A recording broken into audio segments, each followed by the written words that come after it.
আগে চলো ডান দিকে জমা দিই। এই তো ক্লক রুম, এই তো ক্লক রুম। যাবে না গাড়ি দিয়ে যাবে?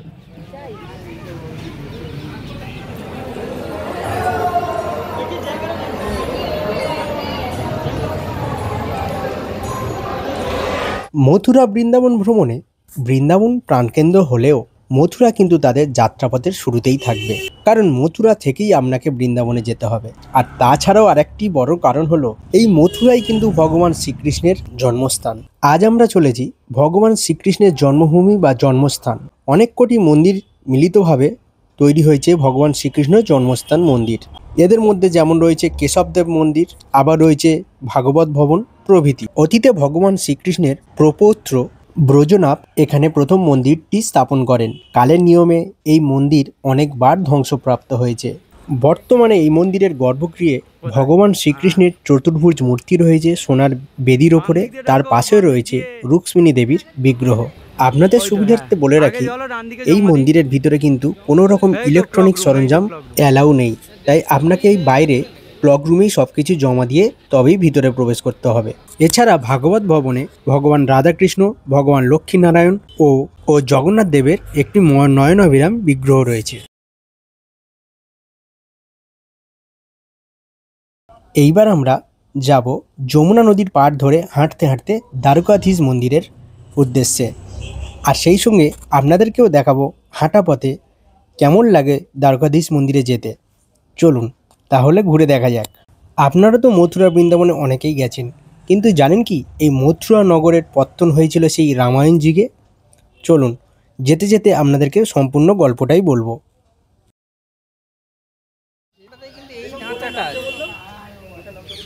গোবিন্দনগর থানা 3 নম্বর গেট জন্মভূমিটা। চলো এই তুমি আমাকে গার্ড দাও। না এখানকার এটা আমি দেখলাম, এটা তো মোবাইল কাটার দিকে নেই।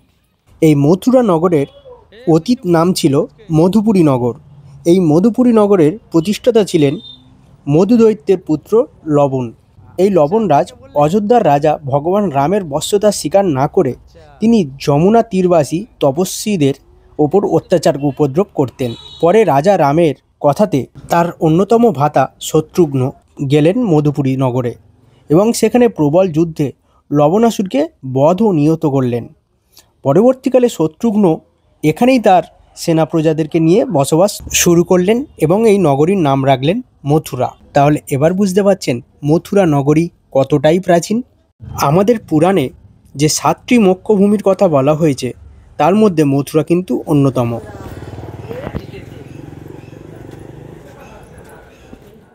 এই পথে যে ঘাটগুলি দেখছেন, আগে এখান থেকেই যমুনা বয়ে চলত। এখন সময়ের স্রোতে সে অনেকটাই দূরে সরে গেছে, কিন্তু এই জলাশয়টা দেখছেন এটি এখন বদ্ধ। এই যাত্রাপথে অনেক প্রাচীন বাড়ি চোখে পড়ছে, সেই সঙ্গে পড়ছে অনেক মন্দিরও, যেমন এখানে রয়েছে ভগবান শিবজির একটি মন্দির। চলুন আরও এগিয়ে যাই, দেখি আরও কি দেখতে পাই এই চলার পথে। আমরা যেখান থেকে যাত্রা শুরু করেছিলাম সেখান থেকে ড্রাইভারের কথা অনুযায়ী দ্বারকাধীশ মন্দির কিন্তু 1 কিলোমিটার দূরে। তাই চলার পথে আমরা পরিক্রমা করতে করতে এগিয়ে চলেছি। মথুরা বৃন্দাবন ভ্রমণের সঙ্গেই পরিক্রমা কথাটি ওতপ্রোতভাবে জড়িত। এখানকার প্রতিটা ধূলিকণাও ভগবান শ্রীকৃষ্ণের পদরজে পবিত্র। যাত্রাপথে মাতা যমুনাজির একটি মন্দির পেলাম, খুবই অপরূপ মূর্তি রয়েছে এখানে মা যমুনাজির। চলো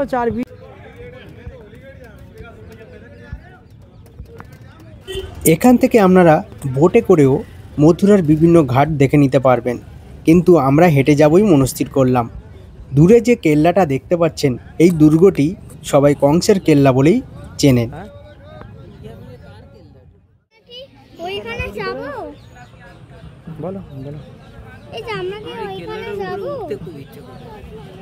কোথায় যাচ্ছ? হেঁটে যাবে না গাড়ি দিয়ে যাবে? ওখান থেকে গাড়ি ধরে নিয়ে চলে যাবো একেবারে গোবিন্দনগর থানা 3 নম্বর গেট। হ্যাঁ ওখান থেকে তো চলে যেতে, সেটাই তো বললো। হ্যাঁ সেটাই তো বললো আমাকে ড্রাইভারটা। চলতে পথে একটি ভালো লেখা চোখে পড়লো, জীবন কা আধার হ্যাঁ বৃক্ষ। সত্যি গাছই জীবন, একটি গাছ একটি প্রাণ, এটি আমাদের মাথায় রাখা অবশ্যই উচিত।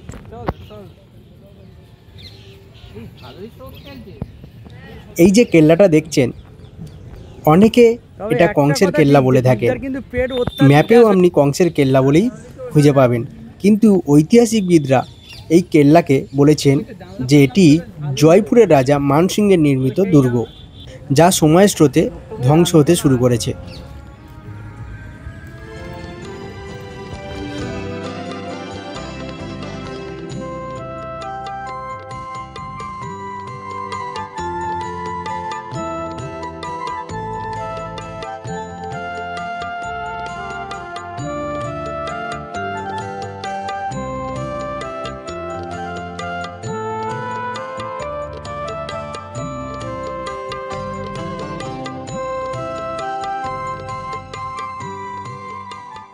চলার পথে পড়ল নয়নাভিরাম ভগবান শ্রী মদন মোহনের একটি মন্দির।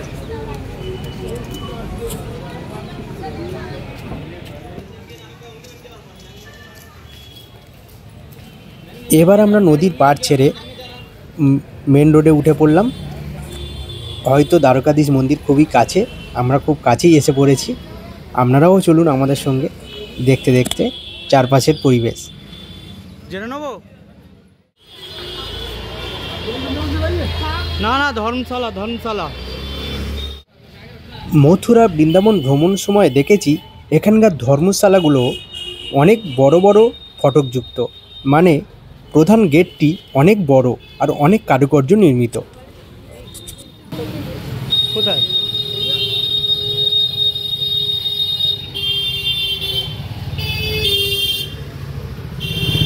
এটা তো মন্দির না।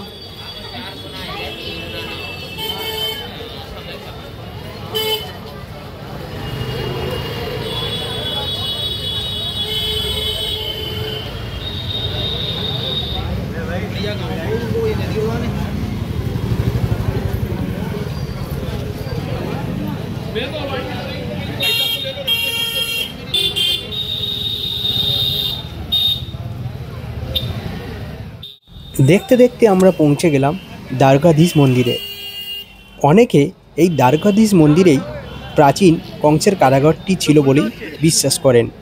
বৃন্দাবন মথুরার প্রতিটি মন্দির কিন্তু একটি নির্দিষ্ট টাইমে খোলে এবং বন্ধ হয়, আর দিনে প্রায় 4 থেকে 5 বার প্রভুকে ভোগ নিবেদন করা হয়। তাই হাতে সময় নিয়েই বেরোবেন, কারণ ভোগ দেওয়া হয় যখন সেই সময় মন্দিরের দরজা কিন্তু বন্ধ থাকে। দোলযাত্রা, জন্মাষ্টমী, রাস পূর্ণিমা এই সময়গুলোতেও এই মন্দিরে কিন্তু প্রচণ্ড ভিড় হয়, তাই সেই সময়টাও আপনারা দেখে আসবেন। চলুন আপনাদেরকে দ্বারকাধীশের দর্শন করাই। আমরা যে মুহূর্তে এসেছিলাম সেই মুহূর্তেও দরজা বন্ধ হওয়ারই উপক্রম হয়েছিল।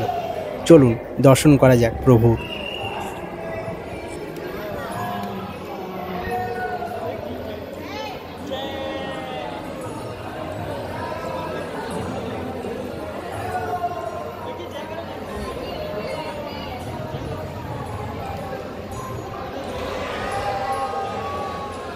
মথুরা ভ্রমণের এই পর্বটি আপনাদের কেমন লাগলো অবশ্যই একটি কমেন্ট করে জানাবেন। বৃন্দাবন ভ্রমণের আরও পর্ব দেখতে চাইলে এখনই চ্যানেলটি সাবস্ক্রাইব করে রাখুন।